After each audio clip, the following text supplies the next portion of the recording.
Response video to Piro's public dialogue server thingy.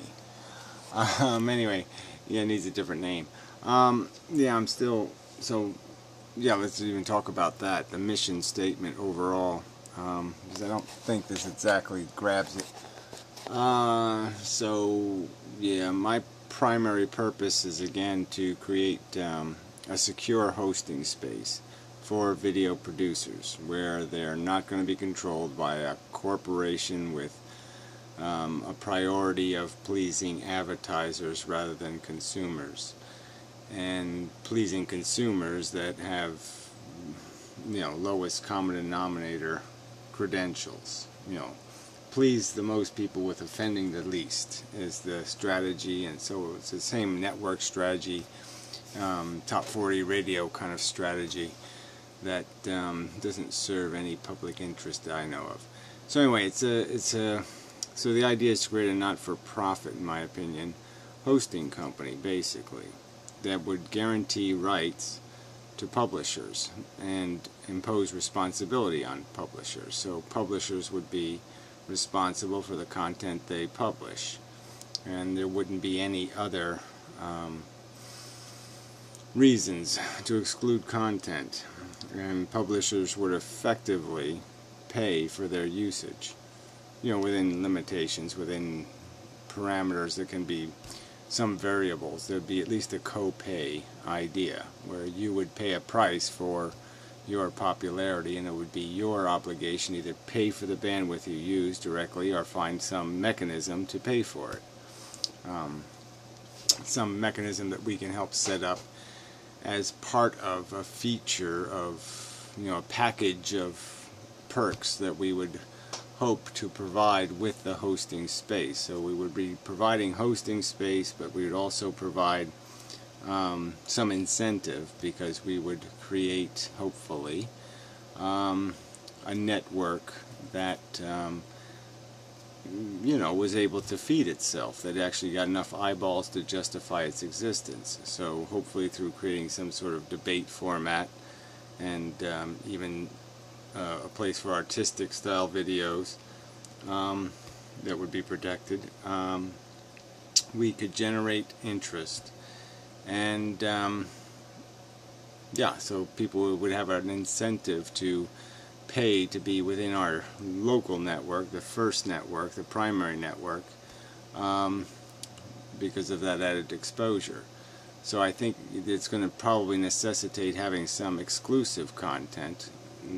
So the idea of just dragging all kinds of content off of YouTube and indexing, that would be a second tier, a third tier away from the primary function, which is creating the hosting space and maybe a video player, proprietary video player that functioned and you know, that did the seeking in the video and whatnot, yeah, and it would be to our advantage to have exclusive content to oblige eyeballs to go to the website, or to go to the indexing mechanism, whether it's a page or just a script, and yeah, and then people would have an incentive to be on our hosting space because it provided unique and useful viewers and such. But again, you don't really have anything in here about the not-profit kind of idea, and I think that's just going to be a primary focus, that the idea is not to create a company, it's not to create some sort of profit engine, it's just to create a at-cost provision of your hosting for videos, conversion if necessary, and mechanisms for distribution. And every dollar that came in would be spent to pay the actual cost of providing that service. It seems to me that's my objective anyway. So we have to sort of get that in here somewhere, I think. Alright, so collect feedback on plan until June 8th. Fine idea. Feedback's a good thing. 2. Start Indiegogo funding campaign. Well, I'm not sure about that one, which maybe should be 11 or 12 or 15. I'm still thinking we'd be best just to find a mechanism where donations and people who wish to join, they could pay directly for our expenses. So they could pay directly to our service provider, and that way we don't have any tax liability. There is no money going through our hands to be all money in would go directly to real expenses, and we just have to find a mechanism to direct that payment, and we don't have to touch it then. It doesn't have to go through any corporation, and there doesn't have to be any liabilities, which I sort of like the idea of if we can work that out. That would be my first preference. The second preference is, yeah, you incorporate, so you spend $700 or $800 to create a corporation, and then we would just have to have a public agreement that the purpose of the corporation is only to exist for tax reasons, and that the underlying principles of it are it will function as a not-for-profit, and that any statement of ownership is only a statement of ownership for legal purposes, and the truth is it would have no owner who had any entitlement to any of the cash flow that went through the corporation. And so as long as we state that in a publicly signed stated contract, it would be essentially creating a not-for-profit, and the only liability would be that we wouldn't have the tax exempt status yet, and the official status of a not-for-profit, and therefore people wouldn't have the benefit of contributing and getting a tax cut, or tax deduction, sorry. Complete funding campaign. Well, see, I don't know how you can even think about completing it. So that's no. I don't think there's no. Well, I don't even think there's. So yeah, 2 or 3. Forget it. I don't think I vote against those 2. Establish the organization. I mean, maybe go with some kind of thing where people can commit and just give us an indication of how supportive or what support they can offer, and if there's other video producers out there who I haven't seen yet who would actually be willing to pay $50 to produce videos on the internet a year or something like that. So we have to see if there's anybody who really wishes to be a customer. Establish the organization that operates the PDS. Yeah, okay, so again we're back to this argument about whether we just need a contract to get started, an oral agreement even. It's public and everybody's going to know us for what we are and what we've committed to, so I don't see any problem with that as being enough of a organization to start, and we just pay as we go, rent our way through the first year and see how things go, and then if they go okay and we feel we have enough support to justify taking it to some next level, my ambition would be to create fully independent hosting space that provided this service at cost and guaranteed complete producer protection from anything but their own illegal behavior. Configure this server. Yeah, well, duh. I don't think that's as big a deal as you're making it out to be. But anyway, buy hosting service. Yeah. So bandwidth he's talking about there, I think, more than anything else. But that's the trick. So we're talking maybe $300 a month for bandwidth and server rental, and we could start off at that kind of rate. We could just inch our way along and see how things go. 8. Launch phase 1, a year of server life. It's too vague. But yeah, I mean, yeah, let's see if we can get it done and just figure out ways of paying for it. But I mean, there are options. I mean, like I said, as a practical matter, somebody, not naming names, could just buy a year's worth of bandwidth. Start planning for phase 2 from the start of phase 1. Well, whatever. It seems like you needed more than just like 3 things, so you just added some of these just for fun. You know, what? Wash your hands after going to the bathroom. We can make that 10. So, key points. We will use co-location style service, probably. Okay, so buying a server might not be necessary. We will use SSD instead of RAID.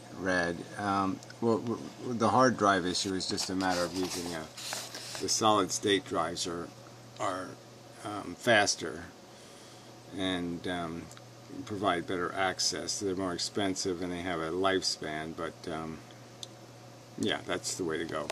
We can agree on that. The budget allows for consolidation with an attorney, consultation with an attorney to help solidify what policies can best protect fair use and copyright respectively. Yeah, I don't see any point in consulting a lawyer on copyright law.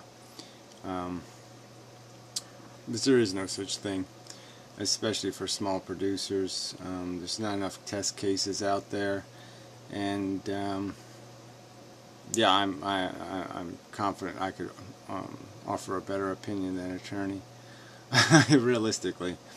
So yeah, the real issue is just understanding that the only law that does exist, which is the DMCA, and that's kind of the law you have to function under in the digital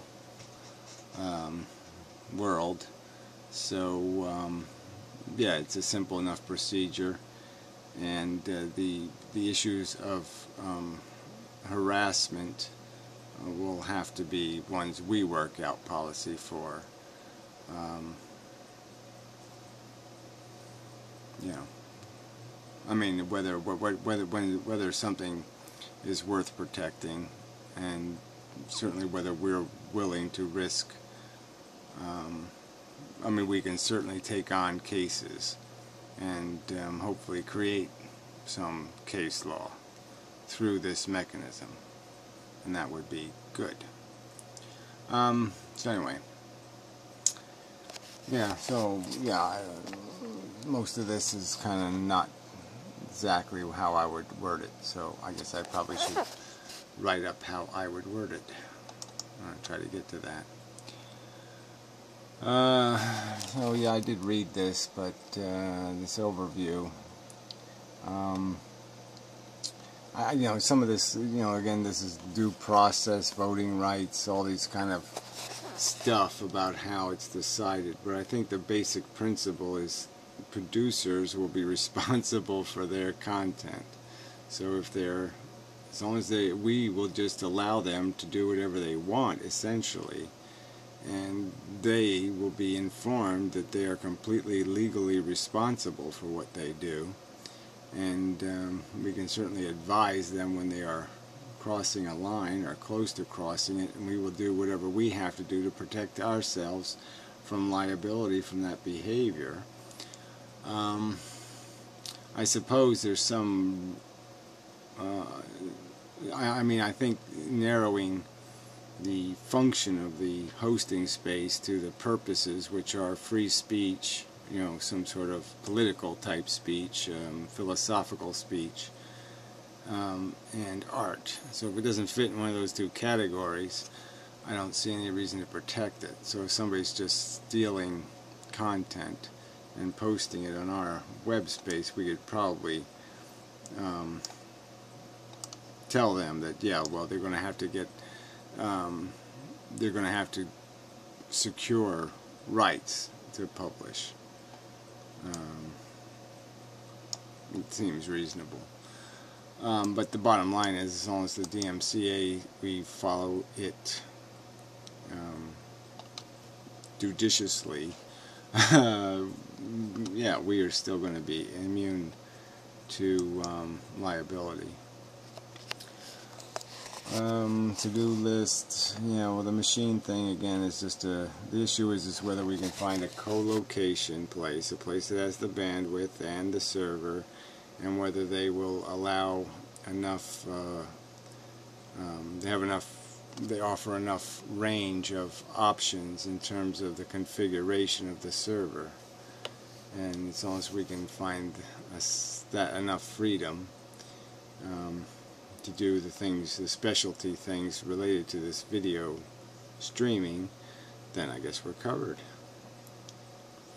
The FFPEG conversion pipeline thing. Yeah, I mean, that's stuff to be nice to have. It'd be nice to, as long as people pay for the, the computer cycles required to do that. But I think we should try to get people to upload their videos in a streamable media, already converted, pre-converted. Yeah, that's enough of a video. Sorry, I'm really tired. This is a long decade or something. Till next time, such. I guess I'll post this on YouTube since it's sort of YouTube related and anti-YouTube video and whatnot. And to garner interest. So go to Pyro's video and then go to the link and read his crud and his stuff. And we'll see if we go somewhere from here. See where we get. Such. I don't really like this icon texty thing. Just put all the text on one page. Why all this bingle bangle? But anyway, that's another one of my